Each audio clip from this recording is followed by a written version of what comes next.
Hi എല്ലാവർക്കും നമസ്കാരം. ഞാൻ വീണ്ടും ലൈവിൽ അറിയാമല്ലോ. ഉപ്പുമുളക് ഇനി പോകുന്ന എല്ലാ എപ്പിസോഡും ഉപ്പും മുളകും എന്ന പരമ്പരയിലൂടെ മലയാള പ്രേക്ഷകർക്ക് പ്രിയങ്കരനായി മാറിയ നടനാണ് ബിജു സോപാനം. ഇതിനോടകം നിരവധി സിനിമകളിലും താരം അഭിനയിച്ചിട്ടുണ്ട്.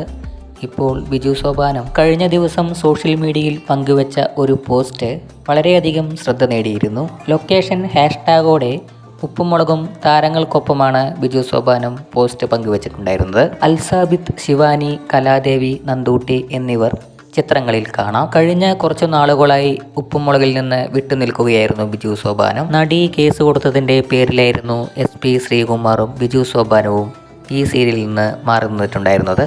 എന്നാൽ ഈ ഒരു പരാതി വ്യാജമാണെന്നും ഇരുവരും തെളിയിക്കുമെന്നും വ്യക്തമാക്കുകയും ചെയ്തു. എന്നാൽ നടൻ ബിജു സോപാനം കഴിഞ്ഞ നാളിൽ പങ്കുവച്ചിരുന്ന പോസ്റ്റ് വലിയ രീതിയിലാണ് ആരാധകർ സന്തോഷമാക്കി തീർത്തത്.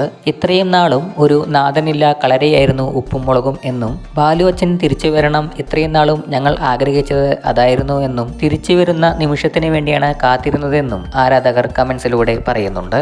എന്നാൽ ഇതിനു പിന്നാലെ ഉപ്പും മുളകിലെ നീലു ഇനി വീണ്ടും തിരിച്ചെത്തുമോ എന്ന സംശയവും ആരാധകർ കമന്റ്സുകളിലൂടെ പങ്കുവെക്കുന്നുണ്ട്. തമ്മിലുള്ള പ്രശ്നങ്ങൾ പരിഹരിച്ച് വീണ്ടും ഉപ്പുമുളകിൽ തന്നെ കൊണ്ടുവരണമെന്നും പഴയ പോലെ ഒരുമിച്ച് ബാലുവും നീലുവുമായി മാറി അഭിനയിക്കണമെന്നും ആരാധകർ അതിനുവേണ്ടിയാണ് ആഗ്രഹിക്കുന്നതെന്നും പറയുന്നു. എന്നാൽ കഴിഞ്ഞ ദിവസങ്ങളിൽ താരം ഒരു ഇന്റർവ്യൂവിൽ പറയുന്നുണ്ട്, തനിക്ക് വേണ്ടത് മനസ്സമാധാനമാണെന്നും ഒരു പുതിയ പ്രൊജക്റ്റുമായി മുന്നോട്ടു പോകുകയാണെന്നും താരം പറയുന്നു. അതുകൊണ്ട് തന്നെ ഇനി നീലു ഉപ്പുമുളകിലേക്ക് മടങ്ങി വരില്ല എന്നാണ് ആരാധകരും പറയുന്നത്. ഇനി ഇരുവരും ചേർന്ന് അഭിനയിക്കുകയില്ലെന്നും പറയുന്നു. എന്നാൽ ഇതിനു പിന്നാലെ സോഷ്യൽ മീഡിയകളിൽ ഉപ്പും മുളകും നീലുവിനു പകരം മറ്റൊരു താരമാണ് വരാൻ പോകുന്നതെന്നും വാർത്തകൾ വരുന്നുണ്ട്. നിങ്ങൾക്ക് വീഡിയോ ഇഷ്ടമായാൽ ഈ വീഡിയോയ്ക്ക് താഴെ നിങ്ങളുടെ അഭിപ്രായം കമന്റ് ചെയ്യൂ. അതോടൊപ്പം തന്നെ വീഡിയോ ലൈക്ക് ചെയ്യാനും ചാനൽ സബ്സ്ക്രൈബ് ചെയ്യാനും മറക്കല്ലേ ഫ്രണ്ട്സ്.